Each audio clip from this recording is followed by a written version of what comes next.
Representative María Salazar is a Republican from Florida, and she joins us now. Congresswoman, welcome back to the NewsHour. Let's just begin with your reaction to President-elect Trump's win, not just that he won, but how he won, making larger inroads with Latino voters, winning a larger percentage than previous Republican candidates, also being the first Republican candidate to win your district, Miami-Dade, since 1988. What part of his message do you think resonated most strongly with those voters?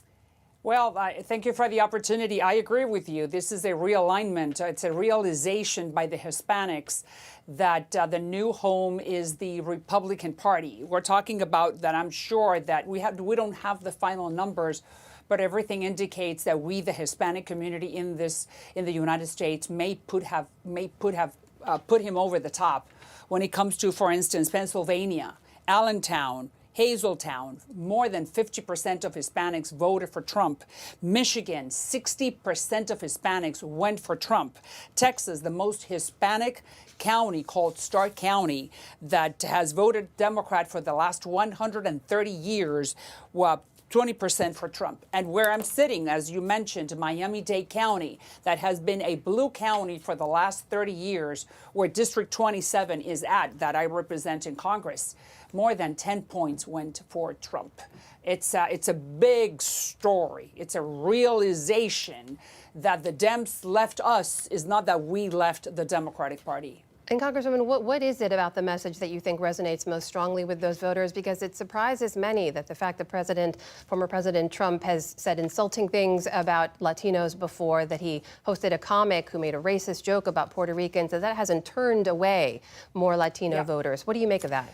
Well, I think that's a great question. I think it indicates to you that we are all Americans, and that when you are Hispanic and you make all those horrible sacrifices, you leave your country of origin, you leave your family, and you come to the United States. What you want to do is that you want to find the American exceptionality. You want to stand on the fact that you have institutions that protect you, that you have the opportunity to be not Jeff Bezos, but work for him and be able to give a better future to your children. And when you hear all this gender affirming conversations, those are alien topics for most of my community, and that's why they went with Trump. I understand everything you are saying, and we are surprised, but we're all the same. We want the same thing: prosperity and happiness.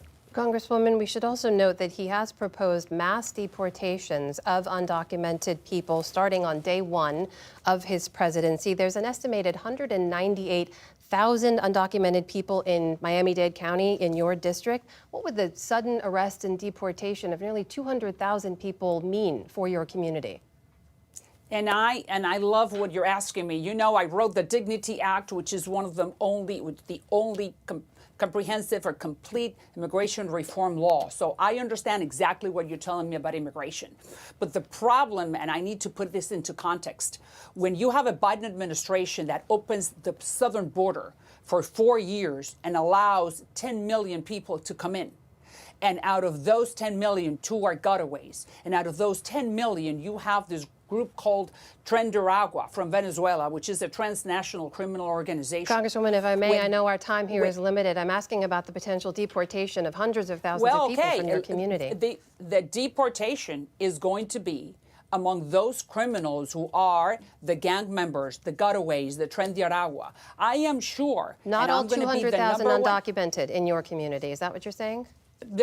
I am sure that that the Trump administration is not going to be targeting those people who have been here for more than 5 years, that have American kids, that don't have criminal records, that have been working in the economy and paying taxes. I am sure that they're going to hone in on the criminals who arrived less than 4 years ago. Because I wrote the Dignity Act, and I am the first one who understands that you have to give some type of dignity to those who have been here for more than 5 years, people who have roots in the country, not people who are coming to commit crimes. If I can just clarify from you, have you received those kinds of details from anyone in a potential Trump administration? Because so far what we've heard is a proposal for mass deportations. We have about 30 seconds left. Have you gotten those assurances? Mass deportation to those who are committing crimes who have been here for less than 5 years.